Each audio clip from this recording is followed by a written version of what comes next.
Harsh advice often arrives like a slammed door. Never trust coworkers. Save every dollar. Cut people off before they can disappoint you. The appeal is not only what the rule says, it is what the rule removes. Maybe, unless it depends, and I'm not sure. That removal can feel like relief. A decision no longer asks you to compare trade-offs, predict another person, or admit that two risks are real at once.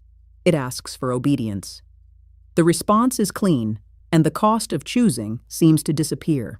Action can begin before the uncertainty has been resolved, so decisiveness itself starts to feel like evidence.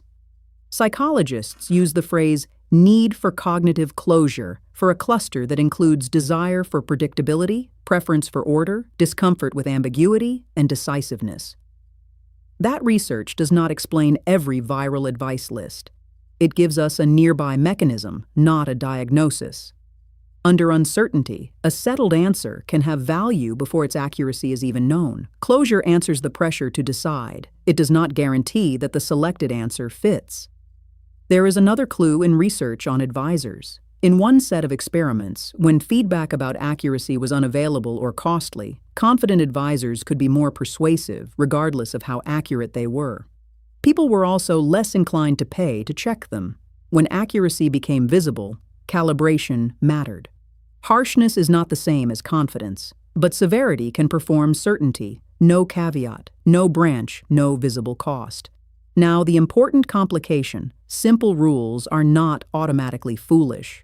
Research on heuristics shows that ignoring some information can save effort and, in the right environment, sometimes improve judgment.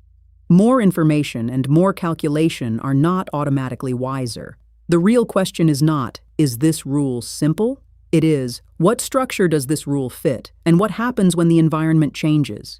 Think of a rule as a compressed file. It keeps the pattern its author believes matters and throws away the rest. That can be efficient. It can also be dangerously lossy. Compression rarely announces what it removed. The missing information is usually where time horizon, power, resources, and individual difference were hiding. Take the rule, save every dollar. It manages a real risk, scarcity. But the rule changes when saving threatens health, prevents necessary maintenance, blocks education, or ignores high-cost debt. The useful part is the risk signal. The dangerous part is pretending one response fits every time horizon and every balance sheet. Or take, there are no real friends at work. It manages betrayal, competition, and blurred boundaries. Those risks exist. But a workplace also runs on cooperation, trust, role clarity, and the ability to ask for help. A warning that protects someone in a hostile office can isolate someone in a healthy team. Then there is, cut people off, never explain. Sometimes distance is the safest choice, but the same rule can erase repair, misunderstanding, culture, dependence, and unequal power. Context is not an excuse to tolerate harm. It is the information required to tell a boundary from an avoidance strategy and a dangerous situation from a difficult conversation. This is why categorical lists travel so well. A context-free rule is portable.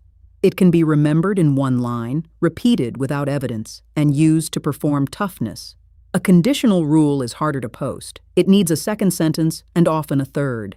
The extra sentence is where the rule becomes less impressive and more honest. So when a rule feels bracingly useful, keep the clarity and reopen the case.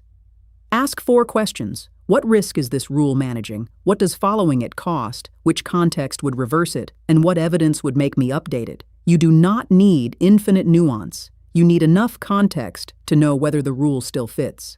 A good rule can answer those questions. A brittle rule needs you not to ask them. Do not grade advice by how tough it sounds. Grade it by what it notices, what it hides, and whether it can change when reality does. Use the rule as a question, not a verdict. Certainty is a feeling. Judgment is the work that comes after.